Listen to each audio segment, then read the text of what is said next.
First, we're going to go ahead and make some spaetzle. We're going to take 2 cups of all-purpose flour and put it in a stand mixer mixing bowl. You're going to be doing a lot of mixing, so you'll want to use a stand mixer rather than a hand mixer. To the flour, you want to add 4 eggs that are beaten. Just pour them in, make kind of a well in the flour. Actually, to the flour, you're going to add some salt. 1.5 teaspoons of salt. Mix that into the flour before you add the eggs on top.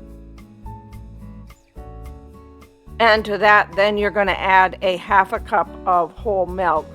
Put the bowl with the eggs, the milk, the flour, and the salt on your stand mixer. Use your dough hook and mix the mixture for about 20 minutes.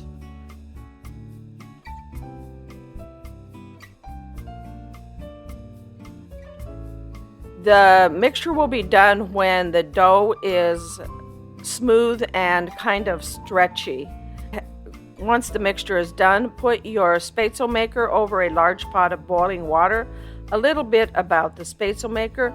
There are 2 different types. There's the type you see here in the video, but there's also a type that is a pressed, where you press the dough through the spaetzle maker. This type, you want your dough for your spaetzle maker to be real thin so that it actually pretty much just kind of runs through the holes in the spaetzle maker into your pot of boiling water. Go ahead, add all of the dough to your spaetzle maker and let it either run into the pot, or if you use a pressed spaetzle maker, press it into the pot and let the spaetzles cook in the boiling water.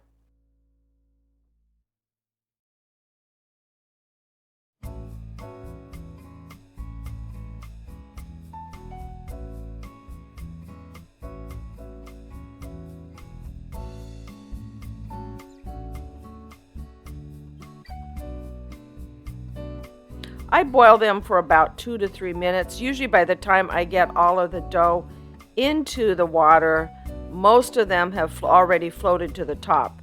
They are actually ready to remove from the water once they're floated to the top. Go ahead, remove them. I have a large slotted spoon, and remove them into a colander.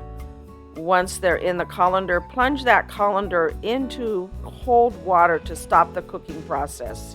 Your spaetzles are now done, and you can fry them in a little butter, serve them that way, or I love to make them into cheese Kaesespatzle.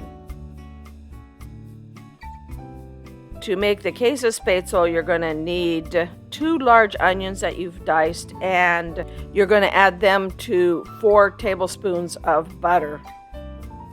Cook on medium heat, stir from time to time. You are going to caramelize the onions, so this takes a while to caramelize the onions.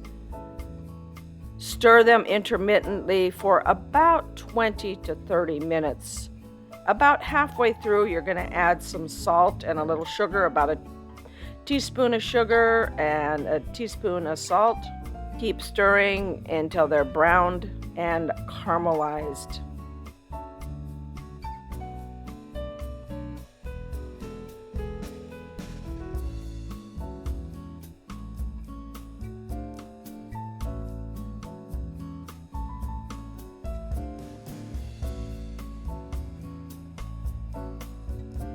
Time to assemble your Kaesespatzle. Take a casserole. You can use a 9x9 casserole dish, either a square one or a round one. Add about 2 cups of your spaetzle to the bottom of the casserole dish. Top that with 1/3 of your grated cheese. I used 10 ounces total of Jarlsberg, but also Swiss cheese works. What you want is a mild cheese. Then top it with 1/3 of the caramelized onions.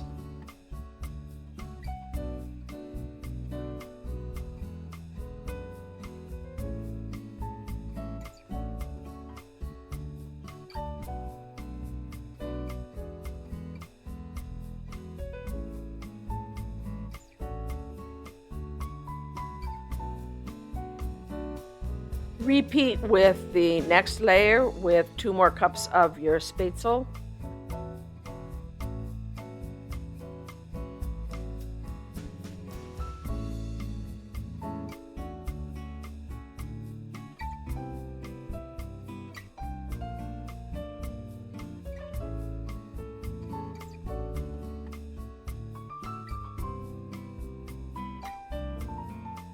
And for the top layer, finish off with your Spaetzle, the rest of your caramelized onions, and the rest of your cheese.